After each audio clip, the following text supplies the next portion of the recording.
Physicists think you could be rescued from a black hole, but don't risk it. Denver, researchers have developed a new, unspeakably dangerous, and incredibly slow method of crossing the universe. It involves wormholes linking special black holes that probably don't exist. And it might explain what's really going on when physicists quantum teleport information from one point to another, from the perspective of the teleported bit of information. Daniel Jafferis, a Harvard University physicist, described the proposed method at a talk April 13 here at a meeting of the American Physical Society. This method, he told his assembled colleagues, involves two black holes that are entangled so that they are connected across space and time. What's a wormhole? Their idea solves a long-standing problem. When something enters a wormhole, it requires negative energy to exit the other side. Under normal circumstances, the shape of space-time at a wormhole's exit make it impossible to pass through. But a substance with negative energy could, in theory, overcome that obstacle. But nothing in the physics of gravity and space-time, the physics that describes wormholes, allows for those sorts of negative energy pulses. So wormholes are impossible to actually pass through. It's just a connection in space, but, if you try to get through it, it collapses too quickly so you can't get through it, Jafferis told Live Science after his talk. 9 ideas about black holes that will blow your mind.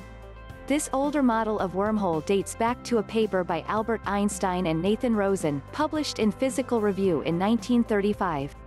The two physicists realized that, under certain circumstances, relativity would dictate that space-time would curve so extremely that a sort of tunnel, or bridge, would form linking two separate points. The physicists wrote the paper in part to exclude the possibility of black holes in the universe. But in the decades since, as physicists came to realize that black holes do exist, the standard image of a wormhole became a tunnel where the two openings appear as black holes. However, according to this idea, such a tunnel would likely never exist naturally in the universe, and if it did exist would disappear before anything passed through it. In the 1980s, the physicist Kip Thorne wrote that something might be able to pass through this wormhole if some sort of negative energy were applied to hold the wormhole open.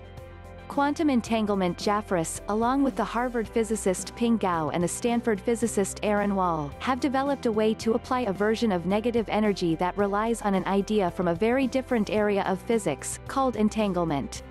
Entanglement comes from quantum mechanics, not relativity. Back in 1935, Albert Einstein, Boris Podolsky and Nathan Rosen published another paper in Physical Review showing that under the rules of quantum mechanics particles can become correlated with one another, such that the behavior of one particle directly impacts the behavior of another.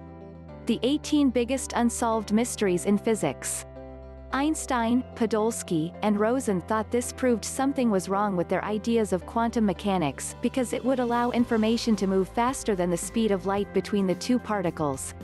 Now, physicists know that entanglement is real, and quantum teleportation is an almost routine part of physics research. Here's how quantum teleportation works. Entangle two light particles, A and B, then give B to your friend to take into another room. Next, bash a third photon, C, against photon A. That entangles A and C, and breaks the entanglement between A and B. You can then measure the combined state of A and C, which is different from the original states of A, B or C, and communicate the results of the combined particles to your friend in the next room.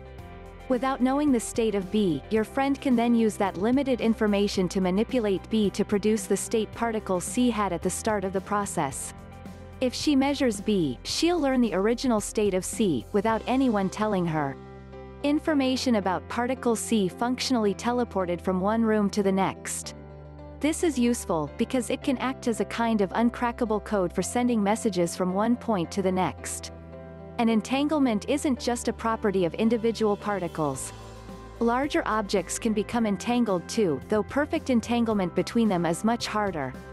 Entangled black holes can transport you back. In 1935, the physicists writing these papers had no inkling that wormholes and entanglement were connected, Jafferis said.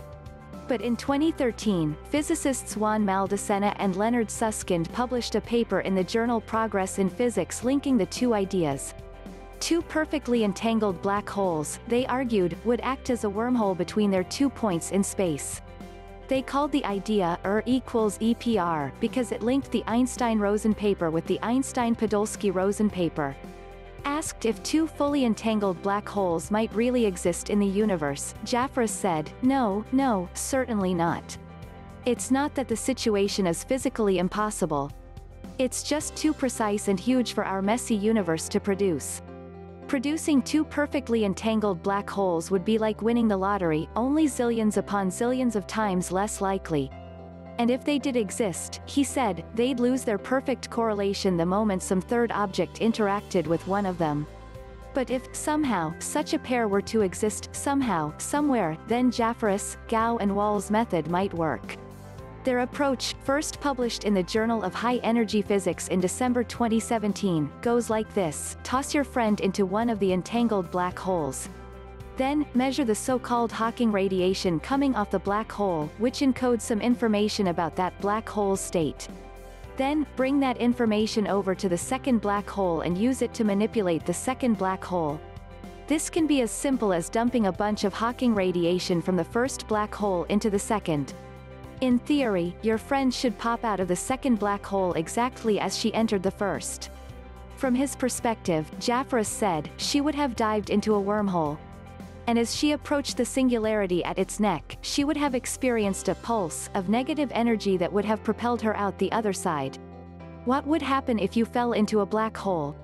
The method isn't particularly useful, Jafrus said, because it would always be slower than just physically moving the distance between the two black holes. But it does suggest something about the universe. From the perspective of a bit of information passing between entangled particles, Jafrus said, something similar might be going on. At the scale of individual quantum objects, he said, it doesn't really make sense to talk about space-time curving to produce a wormhole. But involve a few more particles in the mix for a slightly more complex bit of quantum teleportation, and suddenly the wormhole model makes a lot of sense. There's strong evidence here, he said, that the two phenomena are linked. It also strongly suggests, he said, that information lost to a black hole might go somewhere where it could one day be retrieved. If you fall into a black hole tomorrow, he said, all hope isn't lost. A sufficiently advanced civilization might be able to zoom around the universe, collecting all the Hawking radiation emitted from the black hole as it slowly evaporated over eons, and compressing that radiation into a new black hole, entangled with the original across time. Once that new black hole emerged, it might be possible to retrieve you from it. Theoretical research into this method of moving between black holes, Jafrus said, is ongoing. But the goal is more to understand fundamental physics than perform black hole rescues. So, perhaps it's best not to risk it.